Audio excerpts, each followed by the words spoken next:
Hi, I'm Bill Ritchie, and I'm going to test press number 99. This is Mini Halfwood Press number 99. I'm calling it the Legacy model now. And I'll be going over the parts of the press, how to use it, how to load it with the felt blankets, and printing this test plate, which I etched particularly for this press.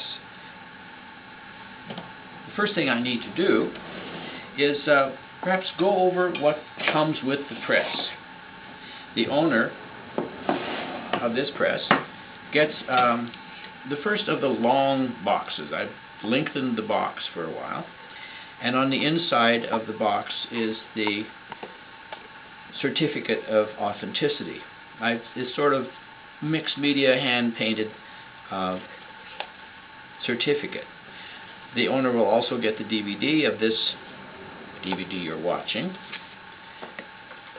The owner gets a user manual and a bookmarker. On this piece of paper I will be attaching the test plate. When I'm finished, I'll laminate the test plate on here, and the card tells about the test plate and how it relates to artist trading cards. New felt blankets and a gripper pad that I use to keep the press from sliding around when I'm using it. There's a new plate for starting out, 22 gauge copper plate with an explanation as to where the plate comes from, and an Allen wrench.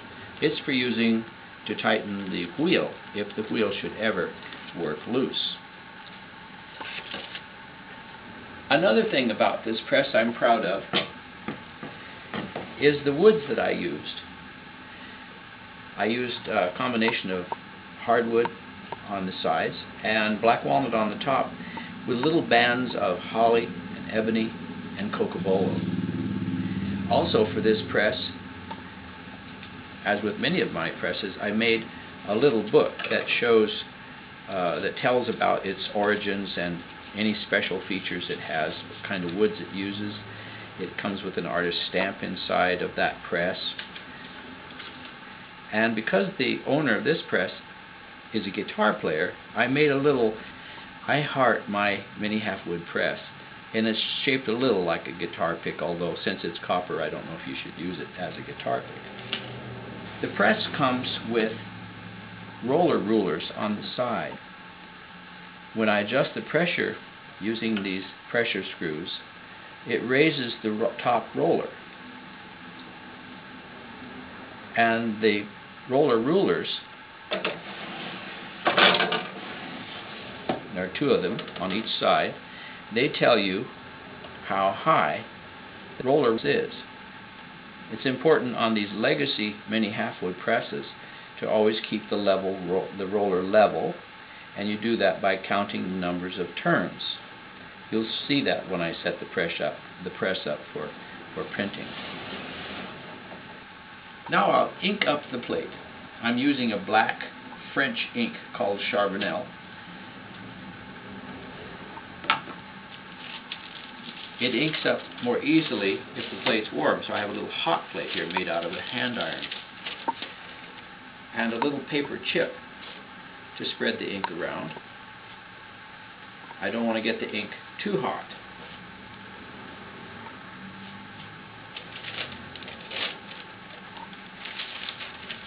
After I've got the ink spread around, I move next to the tarlatan wipe. Tarlatan is a loose, kind of a stiff cheesecloth.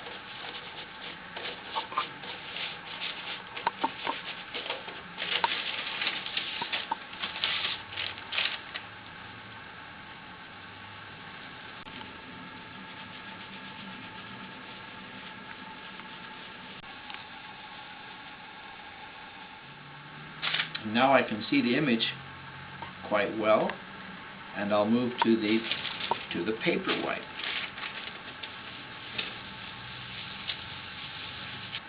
Now the paper wipe has taken off most of the ink. There's still just a tiny film on there, and I will use now A little talcum powder on the hand to keep it dry.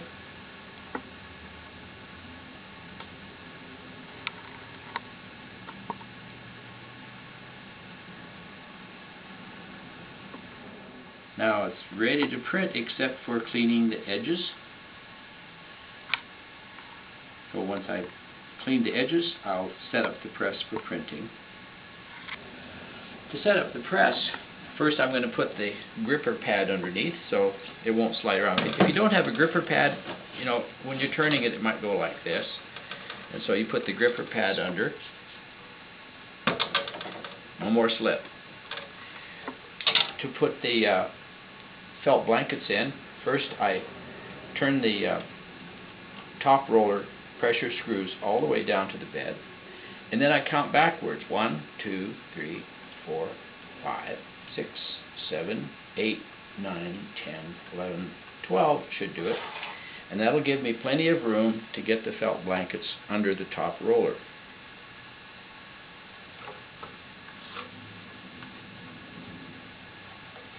And center the blanket, and then turn the pressure back down. 1, 2, 3, 4, 5, 6.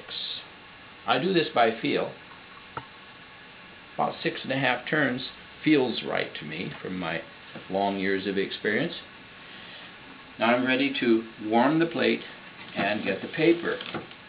Before I started today, I tore the paper down to the size I wanted, and I put it in a pan of water and let it soak for about an hour. And then I took it out, blotted it off, and put it in this plastic bag until now when I'm ready for it. The plate, the oil-based inks always print better if they're slightly warm, not cooked on, but warm. So I'll warm the plate slightly. A good judge, if it's too hot to handle, it's too hot. Plate goes on the bed. Paper goes on the plate. And turn it through.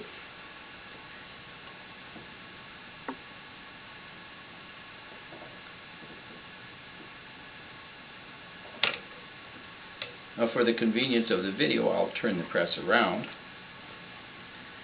so you can see pulling the first trial proof. But I like to add what is called a moment number. The moment number is the moment the print was printed, starting with the date, which is the year 2012, January 01, 06 or 7. 7. And the time is 15:28 by the 24-hour clock. And there's trial proof number 1. What I'll do now is ink it up and print a second trial proof for my records. This one, or the better of the two proofs, whichever it is, will go to the owner, and I will keep the other one for my collection. And that finishes the test. It works, and I'm Bill Ritchie. Thanks for watching.